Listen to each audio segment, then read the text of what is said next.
지난 한 주일 동안 건강하셨습니까? 여러분의 건강지킴이 TV 닥터 인사이드 곽동원입니다. 혈관이 막히면 뇌경색, 심근경색 같은 병이 되는 거고 혈관 안에 압력이 높아지면 고혈압이 되죠. 이렇게 혈관에 관한 얘기가 우리가 자주 했었습니다만 정작 그 혈관 안을 흐르는 혈액, 피에 관한 얘기를 한 적은 없는 것 같습니다. 그래서 오늘은 그 숨겨진 일꾼, 혈액에 관한 이야기를 한번 해보겠습니다.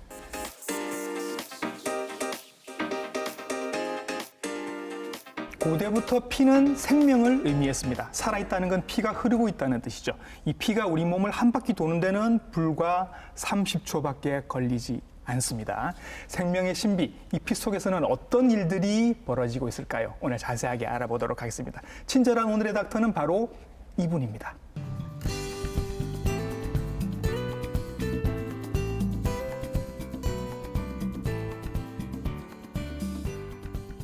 자, 스튜디오에 나와 계십니다. 혈액종양내과 전문의 김성현 선생님이십니다. 선생님 안녕하십니까? 네, 반갑습니다. 네. 예. 김성현입니다. 네, 오늘 혈액에 관한 여러 가지 궁금증들을 한번 풀어볼 텐데 생명의 신비, 비밀, 고대부터 이게 생명 자체 이렇게 피는 여러 가지 형용사로 이렇게 서술이 됩니다. 굉장히 많은 일을 하고 있는 것 같은데 선생님, 네. 일단 피는 어떤 일을 하나요, 선생님? 네. 아시다시피 혈액은 우리 예. 몸속에서 아주 중요한 역할을 하고 있습니다. 예. 폐를 돌면서 산소를 머금고 우리 몸속 세포에 산소를 공급하고 네. 또 영양분을 공급해 주기도 하고요. 예. 또 영양소로부터 배설되는 노폐물 같은 것들을 머금어서 이동하기도 하고 예. 또 우리 몸속에서 체온을 조절하는 네. 그런 중요한 역할을 하기도 합니다. 예. 한마디로 우리 몸속을 유지시키는 예. 항상성을 유지시키는 예. 우리 몸속에 아주 필수적이고 중요한 역할을 한다 이렇게 볼 수가 있겠습니다. 예. 네, 지금 말씀하신 이 일들 말고도 굉장히 많은 일들을 합니다. 이제 하나하나 저희들이 설명을 드릴 거고요. 예. 우선 한간에 굉장히 많이 쓰는 표현들이 있습니다. 피가 맑아야 된다. 네. 피가 깨끗하다. 혹은 피가 오염이 됐다. 이런 표현들도 쓰시거든요. 이런 표현들이 과연 적절한 표현인지 전문가가 나오셨으니까 한번 여쭤보고 싶습니다, 선생님. 의학적으로는 상당히 좀 곤란한 질문 중에 그런가요? 하나이겠습니다. 네. 혈액이 만약에 세균에 오염되었다면 네. 그것을 이제 폐혈증이라 할 수가 있겠고 예. 우리 혈액에 좋지 않은 콜레스테롤 같은 것들이 증가돼서 혈관이 막히면 뇌경색 또는 네. 심근경색 같은 것들을 일으킬 수가 있겠지요. 예. 그래서 혈액을 맑게 한다는 의미는 굉장히 포괄적이고 예. 사실은 그런 것들이 혈액이 맑다면 네. 여러 가지 질병들이 없다는 것을 예. 시사한다고 할 수도 있겠습니다. 질병이 없는 상태, 그 상태가 이제 혈액이 깨끗하다고 표현할 수도 있겠다라는 그렇게. 하지만 그렇게 표현할 수도 있을 것 예, 같습니다. 알겠습니다. 네. 선생님의 그 직함이 혈액종양내과입니다. 네네.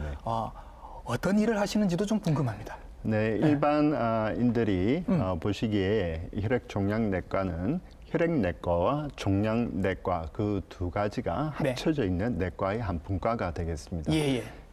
혈액내과는 주로 혈구세포에서 발생하는 질환과 예. 혈액암 그리고 조혈모세포 이식 같은 것을 네. 담당하고 있습니다. 네.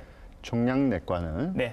모든 암의 병태 생리를 연구하고 예. 그것의 진단, 네. 치료에 관여하고 특히 항암 치료를 네. 전문적으로 하는 내과의 한 분과가 예. 되겠습니다. 그래서 혈액종양내과가 예. 그 두 내과가 합쳐져 있는 과다 예. 이렇게 말씀을 드릴 수 있겠습니다. 그 혈액암이라고 말씀하신 게 이제 보통 흔히 말하는 백혈병 종류가 되는 것이고 네, 이제 종양 치료에서 이제 항암 치료를 또 담당을 하고 계시다 보니 보통은 다 3차 병원에서 근무를 하시는 경우가 많아서 예, 그렇죠. 그렇습니다. 이제 예. 일반 의원에서는 조금 뵙기 힘든 전문가의 예, 선생님이십니다. 그렇습니다. 네. 자, 선생님께서 이제 또 나오셨으니까 또 여쭤볼 건 피가 빨간색입니다. 적혈구? 그래서 빨간색 요 정도로 알고 계시는 분들이 네네. 많거든요. 자, 왜 빨갈까? 요것도 설명을 좀 해주시죠. 예, 혈액의 대부분은 네. 적혈구로 구성이 되어 있고 네. 원래 그 적혈구 안에 헤모글로빈의 산소가 결합하게 됐을 때 네. 붉게 보이게 됩니다. 예. 그래서 혈액을 채취해서 유리관 속에 가만히 이제 내버려 뒀을 때 예. 제일 아래쪽에 이제 가라앉는 부분이 적혈구 성분이 네. 되겠고요. 예. 그 위에 얇은 띠같이 형성되는 부위가 백혈구와 혈소판이 있고 예. 그 위에 이제 말갛게 노란 액체로 네. 뜨게 되는 부분을 혈장이라고 칭합니다. 예. 대개 이제 적혈구는 여성의 경우에는 약 37에서 47% 정도 우선 차지하게 되고 예. 남성의 경우에는 42에서 약 한 52% 정도가 예. 전체 혈액의 적혈구를 차지하고 있습니다. 예. 그 외에 백혈구와 혈소판은 얇은 띠같이 보이게 되고 네. 혈장 성분에는 여러 가지 전해질 영양 성분, 호르몬 같은 것들로 구성이 되어 있습니다. 그럼 적혈구가 아주 많은 부분을 차지하고 있기 때문에 색깔도 사실은 빨갛게 보이는 것이고 예, 그렇습니다. 그러면 적혈구 안에 헤모글로빈이 많아서 산소가 더 많아지면 더 빨개지고 뭐 이런 게 있습니까? 산소가 많아진다기보다는 예. 적혈구가 많아지게 되면 예. 적혈구 정자증이라는 병도 생길 수 있고 병이 되는 거예요? 또한 예, 예. 2차적으로 예. 우선은 붉은 피가 많이 보이게 되면 얼굴색도 홍조를 띠게 되는 예. 그런 경우들도 있을 수 있습니다. 정상치를 벗어나는 거는 뭐 그렇게 좋은 건 아니다 이런 예, 말씀이시는 그렇습니다. 거네요. 그러나 예. 그것이 인체가 적응하면서 증가되는 경우는 크게 예. 문제가 되지 않지만 골수의 문제 때문에 예. 증가되는 경우에는 병적인 경우라 할 수 있겠습니다. 가끔 이제 적혈구가 증가되는 경우가 이제 고산지대에 사시는 분들 이런 분들이 맞습니다. 그렇다고 얘기를 들은 것 같습니다. 예, 제 환자 중에는 예. 예를 들면 예. 제 환자 중에는 실제 마라톤을 굉장히 많이 하시는 분 중에 거기에 인체가 적응되어 있어서 예. 상당히 적혈구가 많이 증가되어 있는 그런 경우들도 이런 있을 수 경우는 있습니다. 정상적인 거다. 그렇죠. 예, 정상적으로 그럴 수 있습니다. 예. 예. 자, 그럼 우리 피 속에 이렇게 많은 성분들이 지금 들어가 있는데 이게 어디에서 만들어졌을까? 이것도 궁금해요. 공장이 어딘가요, 선생님? 네, 대부분의 혈구 세포는 골수라는 곳에서 이제 만들어냅니다. 골수에서 만들어집니다. 네. 예, 예. 쉽게 이제 설명을 드리면 예. 정육점을 아마 많이 가보셨을 것 예. 같으신데 예. 뼈를 이제 잘라놓은 걸 보시면 네. 흰색 뼈가 바깥에 있고 예. 안쪽 부분은 붉은색으로 이제 되어 있습니다. 있죠, 있죠. 네, 예, 그 예. 안쪽을 골수라고 얘기를 하고 그 안쪽에 혈구 세포를 만들어내는 조상 세포인 예. 조혈모 세포라는 것이 예. 존재하게 됩니다. 예. 그래서 그 조혈모 세포는 자기를 스스로 복제할 수 있고 네. 또 분화할 수 있는 특징을 가지고 있기 때문에 네. 그 조혈모 세포에서 적혈구, 백혈구, 혈소판 이런 예. 것들을 만들어내게 됩니다. 그냥 뼈가 우리 몸에 골격으로 이렇게 좀 기둥 역할만 한다고 생각했더니 그게 아니라 사실은 그 안에서 적혈구, 백혈구, 혈소판을 만들어내는 그런 공장 역할도 같이 하고 있었던 거군요. 네, 그렇습니다. 예, 예. 그래서 뼈가 튼튼한 게 이렇게 중요하다라는 말씀을 드릴 수 있겠고요. 자, 그러면 적혈구, 백혈구, 혈소판 오늘은 요거 위주로 얘기를 드릴 건데 요 각각이 어떤 기능을 하는지 크게 한번 분류를 해보죠, 선생님. 예, 적혈구는 우리 몸 속에서 주된 역할은 산소를 공급하는 역할을 산소를 공급합니다. 네. 그래서 빈혈이 생기게 됐을 때 네. 숨이 찬다든지 여러 가지 이제 증상이 생기실 수 있고 네. 백혈구는 우리 몸 속에서는 군대와 같은 역할을 하게 됩니다. 보호하는 그래서 역할. 면역 기능에 연관이 되고 있습니다. 예. 혈소판은 우리 혈관이 손상을 받았으면 네. 피가 나지 않겠습니까? 그렇죠. 피가 났을 때 1차적으로 혈액 응고에 예. 관여되기 때문에 아주 중요한 역할을 하고 예. 있습니다. 이 세 가지만 해도 뭐 중요한 역할은 거의 다 피가 다 하는 것 같은 느낌인데 네네. 이제 하나하나 한번 들어가 보도록 하겠습니다. 빈혈 얘기를 우리가 많이 합니다, 선생님. 이게 이제 적혈구가 부족하면 빈혈이 되는 거죠. 네네, 그렇습니다. 그래서 빈혈이라는 것은 적혈구가 모자라거나 또는 혈색소가 이제 감소되는 경우를 이제 뜻하게 됩니다. 네.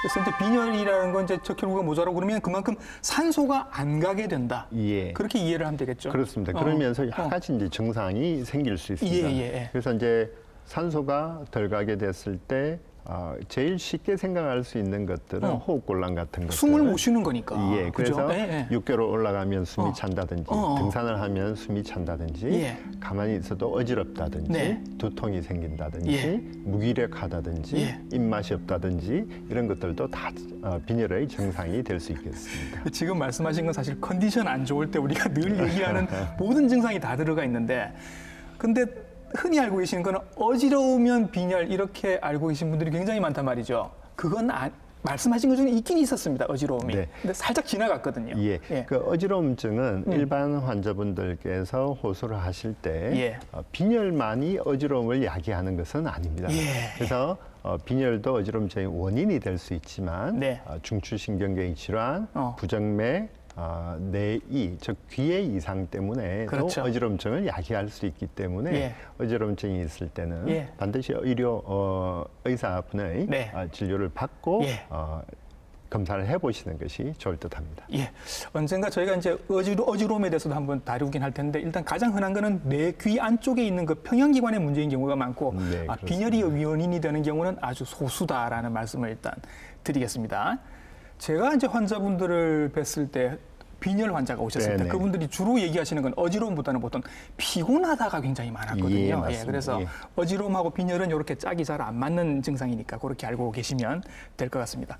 그리고 유달리 검사를 해보면 빈혈 있으신 분들이 확실히 여성분들이 많습니다. 네. 특별한 이유가 있을까요? 예.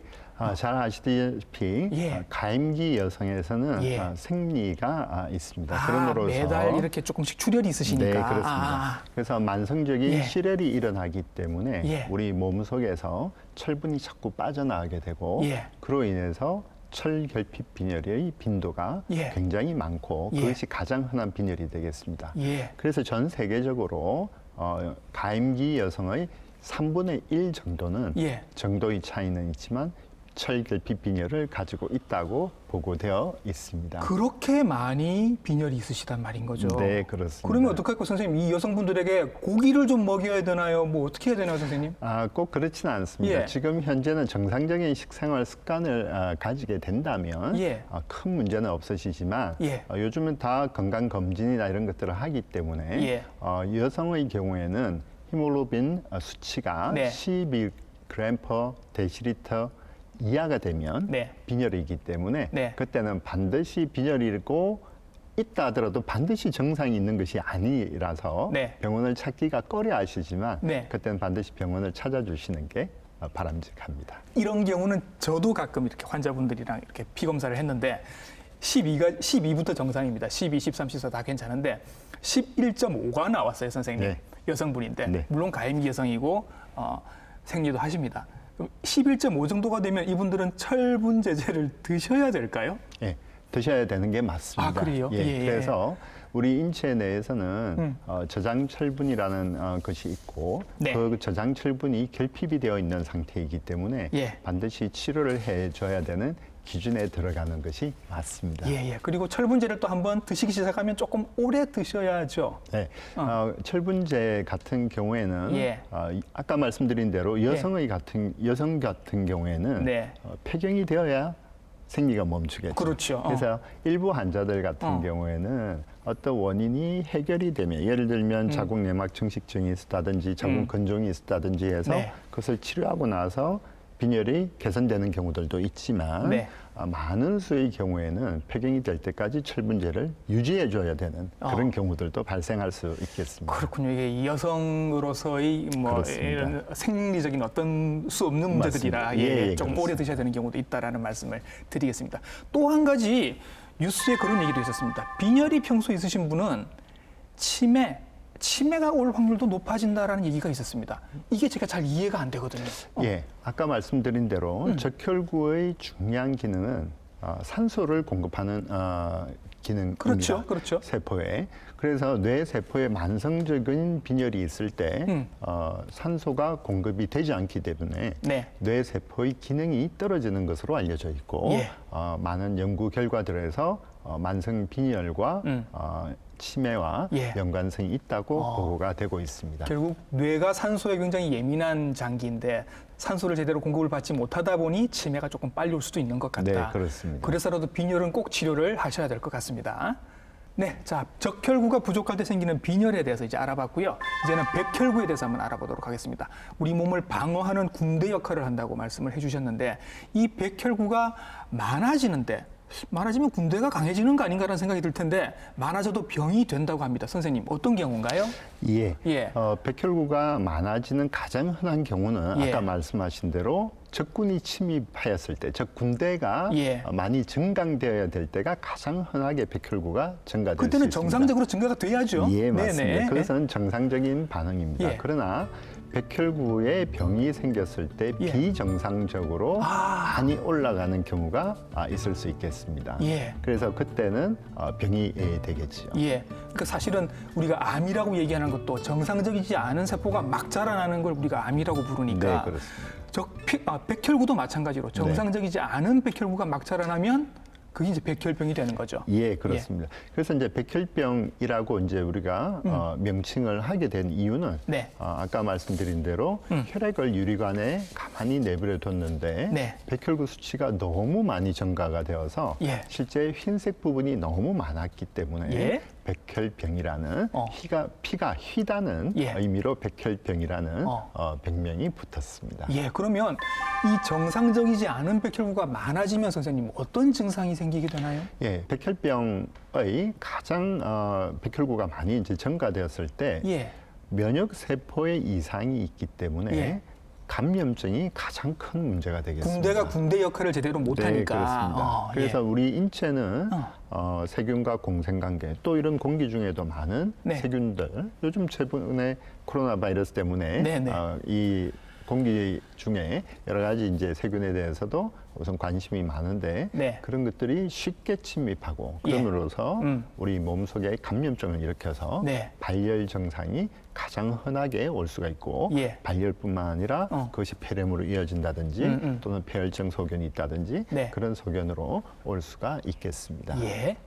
자, 그래서 백혈병 하면 사실 우리가 알고 있는 이미지는 드라마에서 이렇게 소아암 병동에서 꼬마 아이들이 이렇게 머리 깎고 이렇게 그런 모습들이 연상이 네, 되거든요. 네, 그래서 예. 보통 백혈병 하면 소아의 병이 아닌가라고 생각을 하는데 성인들도 있긴 있죠. 예. 예. 사실 예. 백혈병, 특히 이제 급성 백혈병의 경우에는 성인에서 훨씬 더 많이 이제 생기게 됩니다. 아, 그래요? 예. 그래서 급성 골수성 백혈병인 경우에는 네. 평균 발생 연령이 65세이고 네. 오히려 더 노인에서 훨씬 더 많이 생기는 것으로 보고가 되어 있습니다. 아, 그래요? 네.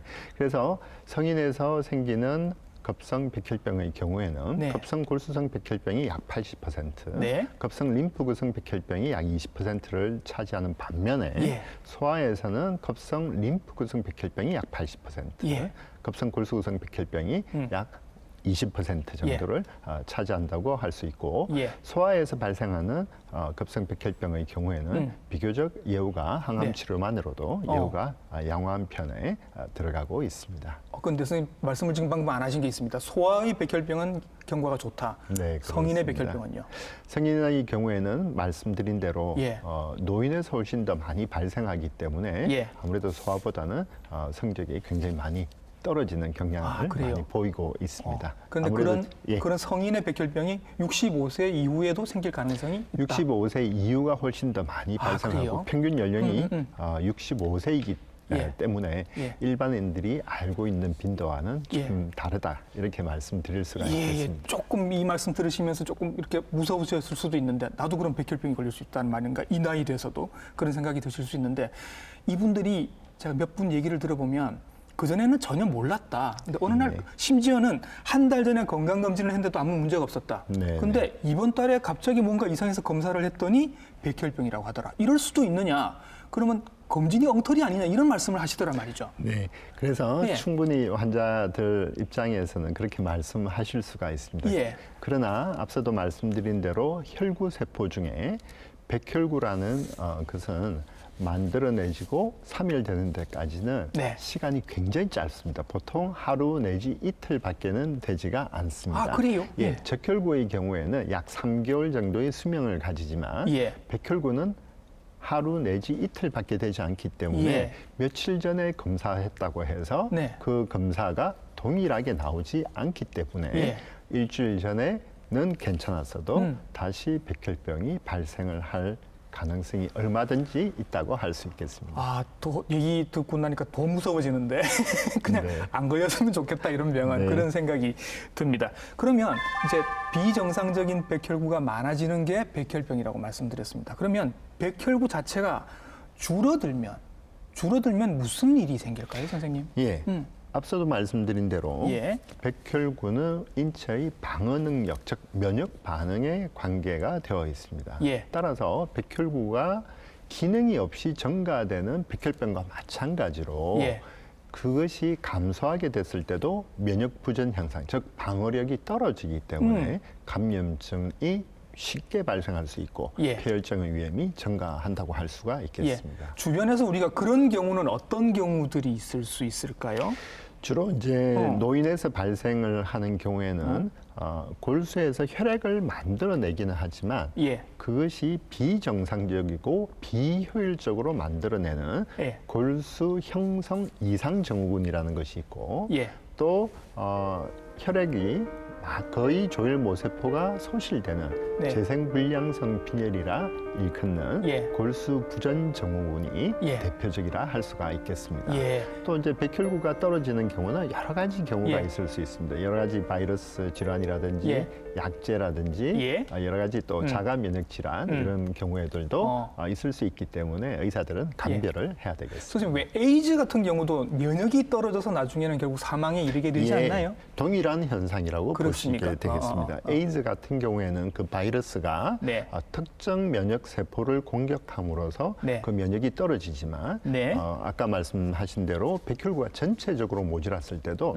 그 세포들이 줄어드는 건 동일하기 때문에 예, 예. 동일한 증상, 즉 감염증이 문제가 된다고 할 수 있겠습니다. 예. 그리고 선생님들처럼 이렇게 항암 치료를 전문으로 하시는 분들이 또 좀 이렇게 긴장하시는 경우가 왜 항암 치료 받고 계신 분들이 열이 나거나 하는 경우. 맞습니다. 예. 항암 치료의 원리는 예. 세포 분열이 빠른, 즉 암세포를 공격하기 위해서 마련이 됐지만 그렇죠. 그렇지만 우리 몸속에서 아까 말씀드린 대로 백혈구의 수명이 짧다는 것은 그만큼 빨리 만들어내고 세포 분열이 빠르다는 것을 방증하기 때문에 네.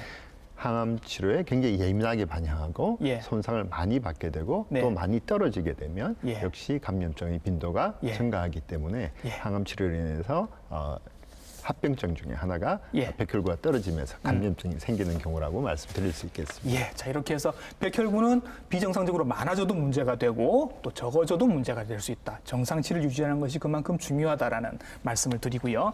자, 이제 혈소판 얘기로 한번 넘어가 보도록 하겠습니다. 혈소판이 아까 말씀하실 때 혈소판의 역할은 피가 날 때 더 출혈이 멈출 수 있도록 응고하는 역할을 한다라고 네, 말씀을 그렇습니다. 하셨습니다. 네네. 자, 이 혈소판이 줄어들면 그러면 출혈이 멎지 않는 일이 생기는 건가요? 예, 그렇습니다.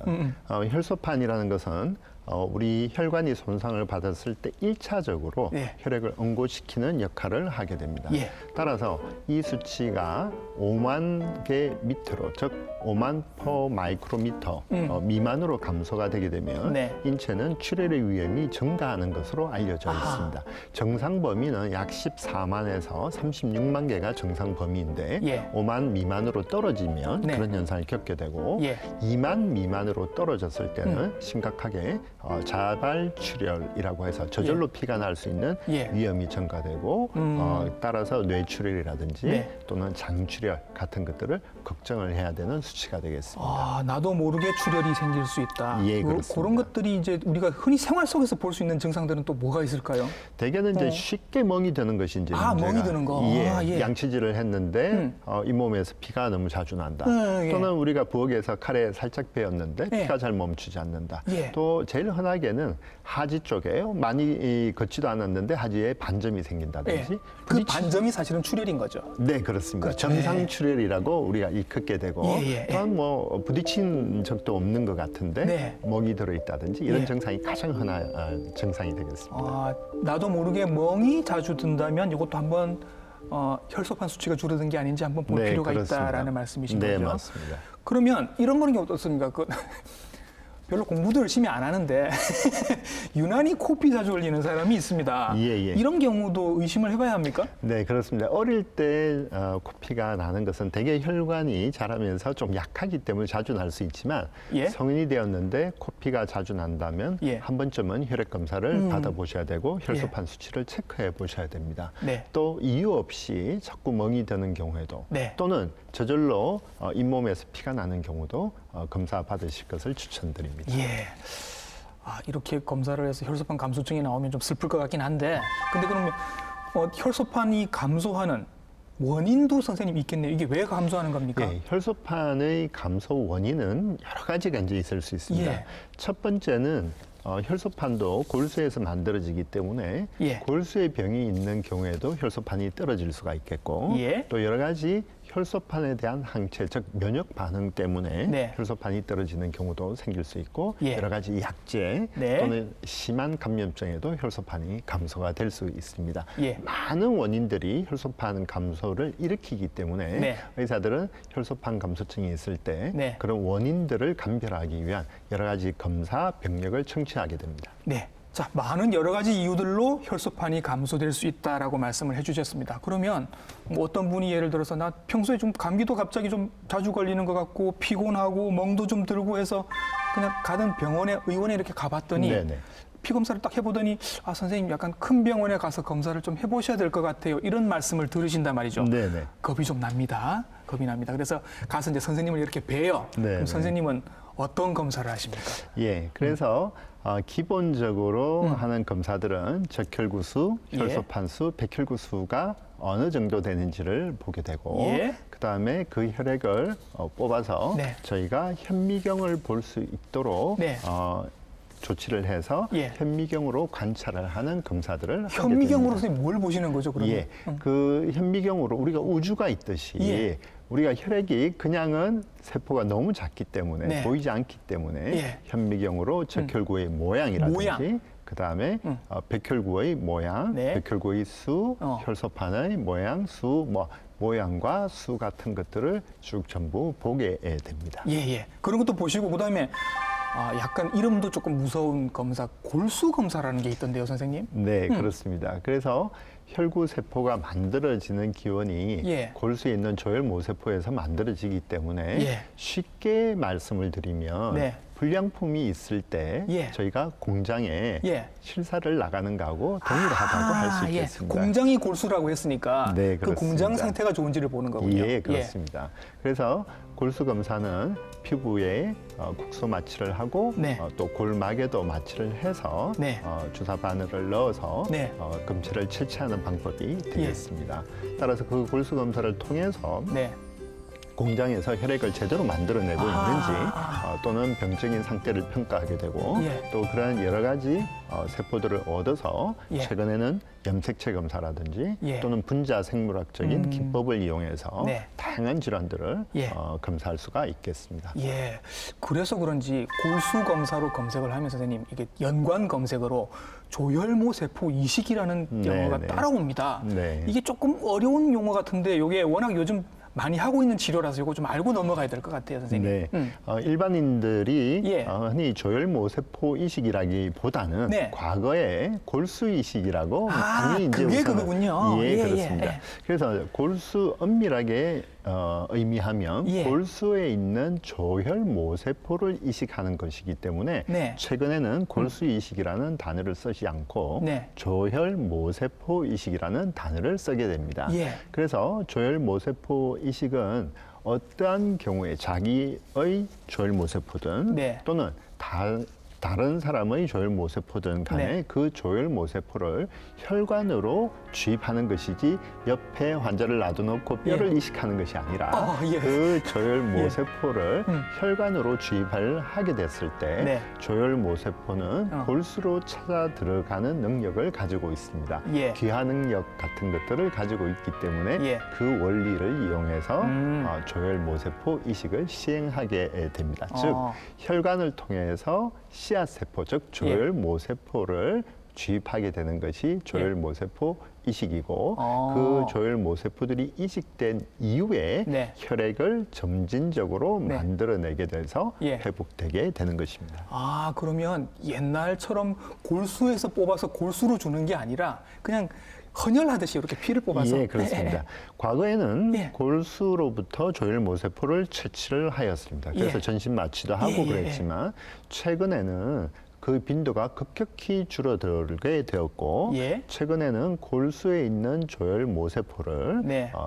여러 자극 인자를 통해서 네. 말초 혈액으로 예. 나오게 해서 말씀하신 대로 헌혈하듯이 가만히 누워서 그 조혈모세포를 채취해서 예. 넣어주는 방법을 많이 쓰고 있는 상태입니다. 그럼 이렇게 다른 분의 조혈모 세포가 필요하신 분들은 누군가로부터 받아야 될 텐데 주로 어떤 분들의 것을 받게 되나요, 선생님? 예, 우선 가장 먼저 검사하게 되는 것은 형제가 있다면 형제를 검사하게 됩니다.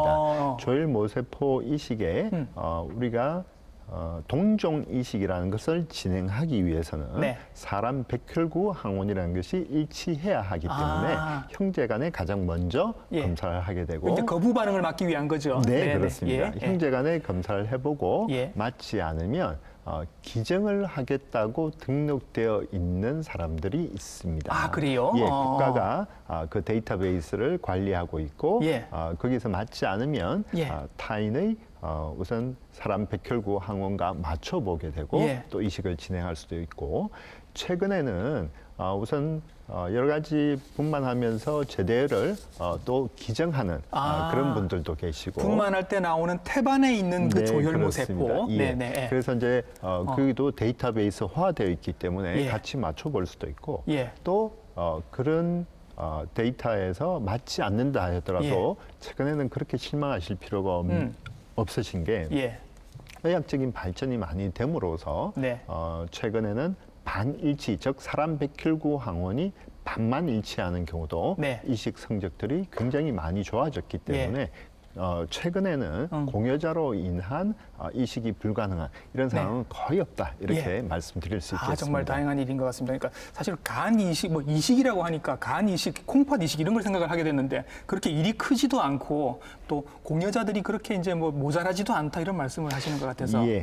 이식은 쉽게 접근은 가능하지만 그렇지만 하고 났을 때 네. 여러 가지 이제 면역 반응 같은 것들이 문제가 되기 때문에 네. 실질적으로 그렇게 쉬운 일은 아닙니다. 그렇죠. 그러니까 그 쉽지 않은 걸 또 여쭤보고 싶습니다. 그러니까 어쨌거나 이식입니다, 선생님. 네. 그러면 뭐 부작용 같은 것도 좀 있지 않을까요? 예, 우선은 조혈모 이식은 크게 자가 조혈모 세포 이식과 동종 조혈모 세포 이식으로 이제 구별하게 되겠습니다. 네. 자가 조혈모 세포 이식이라는 것은 자기의 조혈모 세포를 냉동 보관을 했다가 예. 일정 항암 치료 등 전처치 요법을 하고 나서 다시 공급해 주는 것을 얘기하는데 예. 자가 조혈모세포 이식의 경우에는 아무래도 자기의 조혈모세포이기 때문에 네. 회복이 빠르고 그렇겠죠. 면역 반응이 거의 없다는 이제 그런 장점이 있을 수 있겠습니다. 그러나 반면에 동종 조혈모세포 이식의 경우에는 아무래도 종이 다른 사람의 조혈모세포가 들어오기 때문에 네.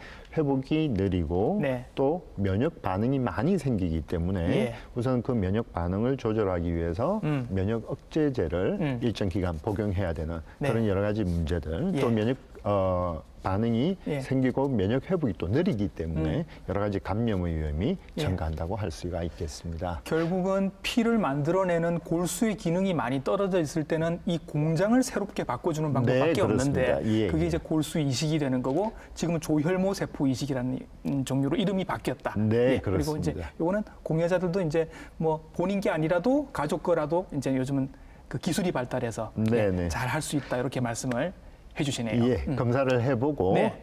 유전자 물질의 일치 정도를 어떻게 하든 검사를 해서 예. 저희가 진행을 하게 됩니다. 예. 자, 이렇게 해서 이제 선생님이 설명을 참 부드럽게 잘 해주셔서 우리가 적혈구, 백혈구, 혈소판 기능들 모자랄 때, 많을 때 어떤 질환들이 생기는지까지 쭉 정리를 해주셨습니다.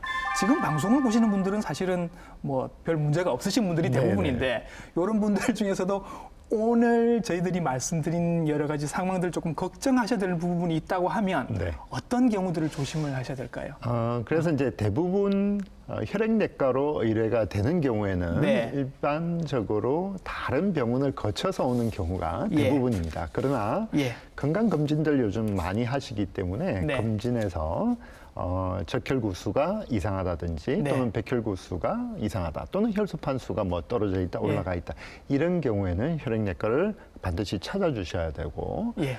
또한 우리 몸속을 그냥 만져봤을 때 또는 몸 바깥을 만져봤을 때 덩이 즉 덩어리 같은 것들 딱딱한 덩어리 같은 것들이 예. 만져진다면 예. 저희 과를 반드시 찾아주셔야만 네. 된다고 할 수 있겠고 예. 또 이유 없이 멍이 자꾸 든다든지 예. 또는 쉽게 멍이 든다든지 네. 또는 뭐 피가 잘 멈추지 않는다든지 할 예. 때도 저희 과를 찾아주시는 것이 예. 좋겠습니다. 네.